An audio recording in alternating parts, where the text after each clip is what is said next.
Mesdames, Messieurs, bonsoir, bienvenue dans cette édition du mercredi 6 avril. Voici les titres de ce journal. La grogne des syndicats enseignants contre la carte scolaire de la rentrée prochaine. Des fermetures de classes sont prévues en Indre-et-Loire, mais également dans le Loir-et-Cher.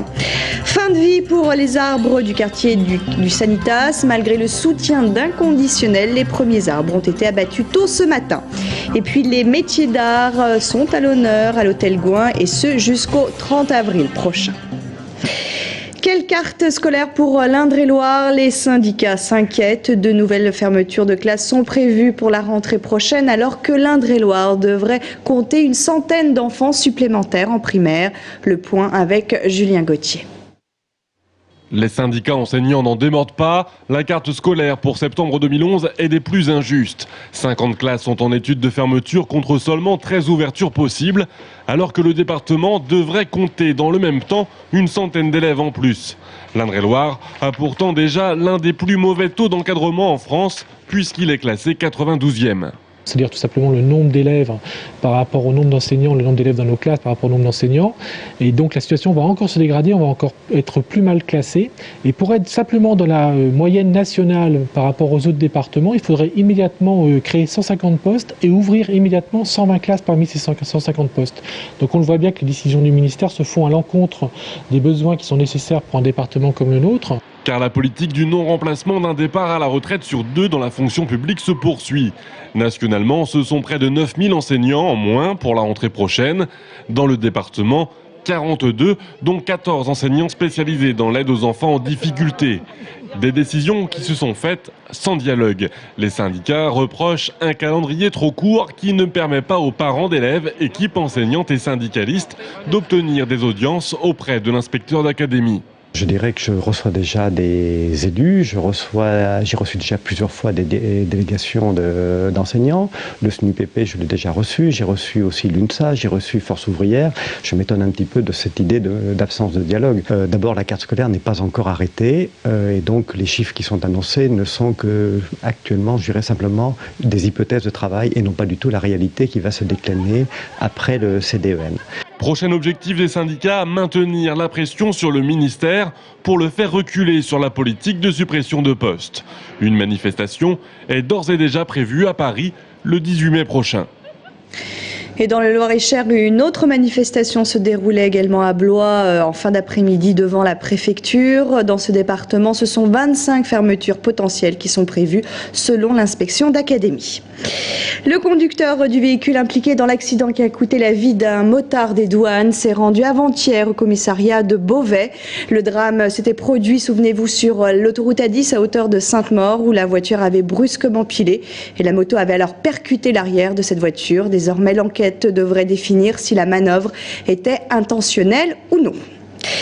Depuis le 4 avril, certains bus ont vu leur parcours modifié, des lignes ont été supprimées. Bref, les usagers découvrent le nouveau réseau Fil Bleu, un réseau unique qui ne changera pas durant toute la durée des travaux du tramway. Certains usagers sont agacés, d'autres compréhensifs. Sébastien Branger et Arounsak Messefou. Des bus bien remplis, avenue de Gramont et des retards récurrents. De quoi grogner un petit peu sur les agents du réseau Fil Bleu, mais le SITCAT a anticipé ces invectives en installant au point stratégique des guides Fil Bleu qui sont aux petits soins pour informer leurs clients. Bonjour monsieur, on est ici pour vous informer du nouveau réseau Fil Bleu qui s'est mis en place depuis lundi. Vous êtes au courant ? Plus ou moins. Plus ou moins. Vous avez reçu les guides et les plans ? Certains clients sont mécontents, donc ils nous font part de leur mécontentement. Mais sinon, en règle générale, on a des clients qui sont qui viennent nous voir, on est très accueillants avec eux. Généralement, ça se passe très bien le relationnel avec eux. Il faut dire que le SITCAT a mis les gros moyens en matière de communication, avec l'embauche de 24 de ces guides orange durant 15 jours. Mais il s'agit surtout de mettre en place un réseau définitif durant le temps des travaux du tram. Le choix que nous avons fait avec le SITCAT, c'est de faire un réseau unique et permanent, plutôt que faire un réseau qui s'adapte, toujours qui colle aux travaux et qui s'adapte et qui change toutes les semaines en fonction de l'évolution des travaux. Là, c'est très compliqué de communiquer avec les clients. On a préféré faire un réseau unique, une fois pour toutes, qui permet de bien communiquer et de bien expliquer à chacun des voyageurs le fonctionnement du réseau. Pour ce qui est des conducteurs, leurs habitudes changent, mais ils ne semblent pas perturbés pour autant. Marie-Claude, 16 ans de bus, reste impassible. Pour l'instant, les temps sont très bien adaptés. Pour l'instant, moi je ne suis pas stressée du tout par rapport au changement. Pour compenser ces trajets un peu plus longs, le ticket sera valable 1h15 au lieu de 1h habituellement. Et puis toujours dans le cadre des travaux du tramway, les arbres situés place Saint-Paul et avenue de Lattre de Tassigny devaient être abattus, ce que contestaient plusieurs collectifs installés depuis 3 semaines dans le quartier du Sanitas pour protester contre ces abattages.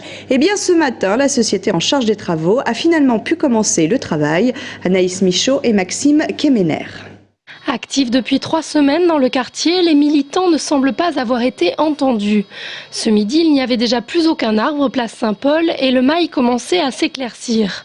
En effet, à l'arrivée des tronçonneuses à 7 h du matin, les manifestants n'étaient pas sur place. Selon eux, aucune mesure préventive n'avait été prise. Une précipitation qui a choqué le CODAT, collectif d'organisation de la défense des arbres de Touraine. Ils ont évité de toucher les voitures, mais ils auraient dû avertir 48 heures à l'avance. Donc là, on est bien effectivement dans un passage en force. Bon, ça, c'est la difficulté de la municipalité qui se retrouve devant un ralentissement des travaux, parce qu'ils auraient dû commencer il y a 2 jours, d'après ce qu'ils nous ont annoncé la semaine dernière à la Réunion. Et puis il y a aussi, on a vu aussi à la place de la tranchée, les tilleuls, pareil, ont été abattus alors qu'il y avait les voitures et les gens. Donc bon, on est sur une municipalité qui a des délais par rapport aux entreprises, ça se comprend. Du coup, voilà, il y a des coups de force. Ce matin, toute la police municipale était là. Selon les militants, en plus de ne pas avoir respecté la procédure en termes de sécurité, la société chargée de l'abattage des arbres serait allée à l'encontre de la charte de l'environnement.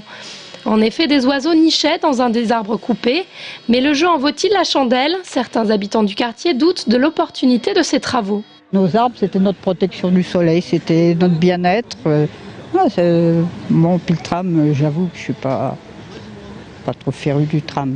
On a des bonnes lignes de bus, donc voilà, pourquoi rajouter un truc express qui s'en va d'un coin à un autre?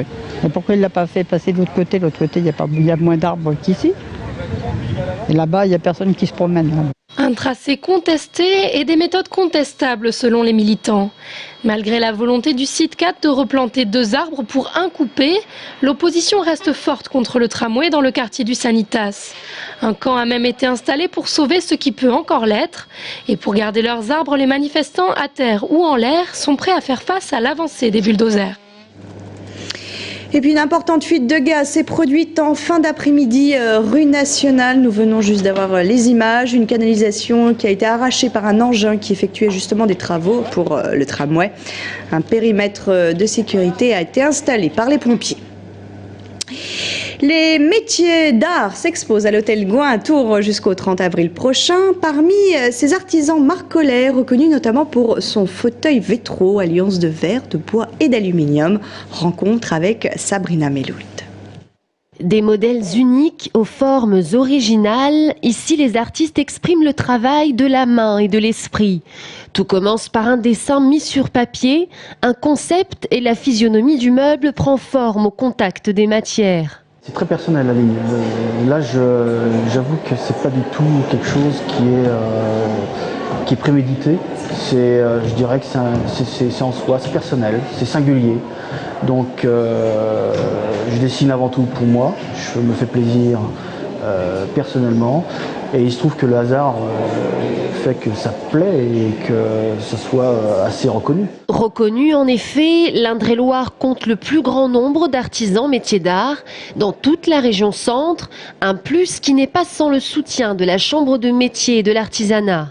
C'est aussi, si vous voulez, quelque part une richesse, c'est une chance de les avoir et le devoir, tout au moins, et on va dire au minimum, c'est que la Chambre de métier soit à leur côté parce que ce sont des artisans qui comptent énormément, comme je vous l'ai dit tout à l'heure, dans la transmission des savoirs, dans des œuvres qui sont magnifiques vis-à-vis du grand public et qui comptent énormément également, si vous voulez, dans le cadre du tourisme au sein de notre région.